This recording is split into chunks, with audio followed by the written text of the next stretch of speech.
Hi, I'm Pammy Joe, and I help people find and connect to God's voice in the noise. And one of the voices of God that's easy to connect to are the scriptures, the Holy Bible, complete. One of those is Ezekiel 38, and it makes me think of today's events.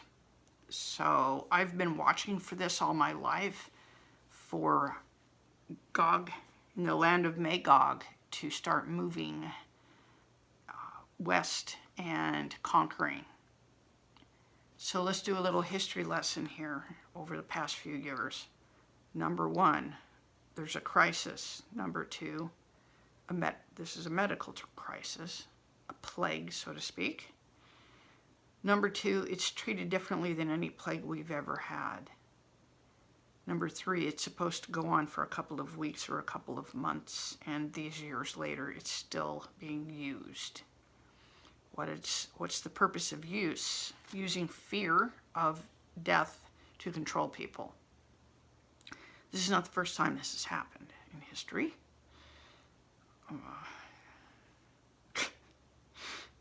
You can count all the times it's happened in history, but one of the ones this brings to mind is Hitler in the 30s, promising things, promising the people to rise up an empire, and that if they would just do what they were told, he was their savior.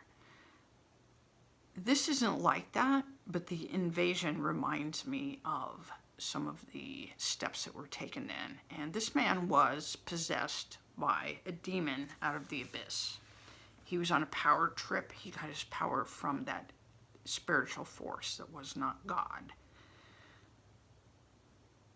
We stood by in Britain, in Canada, in the United States, in Australia, and allowed leaders to tell us whether or not we could go outdoors, whether we had to put things on our face, whether we need to get injections in our body to be allowed to do things. We allowed, after the election, our so-called government to take over the Medicare system and dictate to hospitals whether or not they could operate based on questionable so-called scientific cures.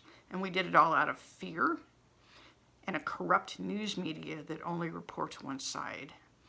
We did it out of bribery, threatening doctors to lose their licenses unless they complied.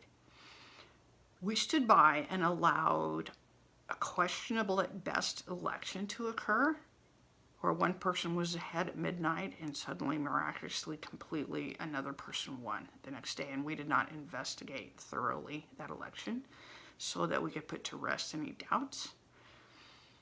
And I have a book called The People Will Elect the Antichrist, and I believe the Antichrist is a spirit of mankind, an attitude on earth.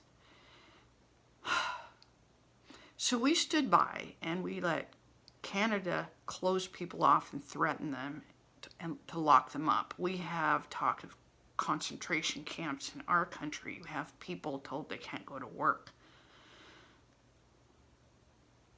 And dictators telling us how to behave and what we must do. Then, because of the cowardice everyone showed, it encouraged someone else to take over a free country without us lifting a finger. Ezekiel 38 talks about Gog in the land of Magog, the chief prince it talks about. And I am against you, God says. I don't know if this is Ezekiel 38 being fulfilled or not, but I do know that our complacency, our fear, and us bowing to what so-called elected officials, who are no better than we are, tell us that we have to do in a country that God set up with us as free will, has helped. And so I get a little irritated when people pray for peace when we did not stand up for freedom. We did not show strength ourselves. How long will mankind bow over and just cave to evil out of fear and have no backbone, no spine? I don't know. I don't know. This man threatens us with probably nuclear holocaust if we dare do anything. And what I found out with bullies is if you stand up to them, they'll back down. But you have to have strength to do that. So since our leaders won't, since they're probably in someone's pocket, we have to do it as a people. We have to cry out this time. We have to say no. We have to start saying no to the demands that are illegal, that have been put on us in our country.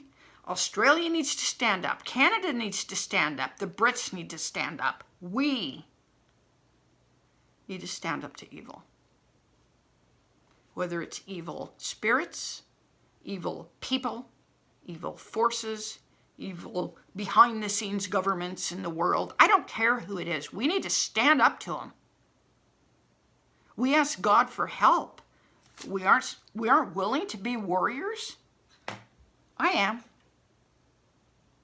I'm ready. I'm ready to become president of the United States and have my finger on the button when someone invades another country, a free country that they have no right to. I'm ready to do that. If you had a problem with a certain gentleman's mean tweets when what he said was true, but it's okay for someone to say nothing and allow evil to flood over the earth. Well, I won't bow to it, and I don't care who agrees with me or does not agree. I am more than a witness. I am a spokesperson, and I will not shut up, and no one is going to silence me or my strong, chosen army of God that I'm a part of. We won't be silenced. And we see you. And I know that one word out of God's mouth can rain terror and fire down on his enemies. So I'm warning you, Mr. P in Russia. Your time is limited. And so are the others who think that they know what's best for ruling over mankind. I'll go now. Thanks, Mel. Bye-bye.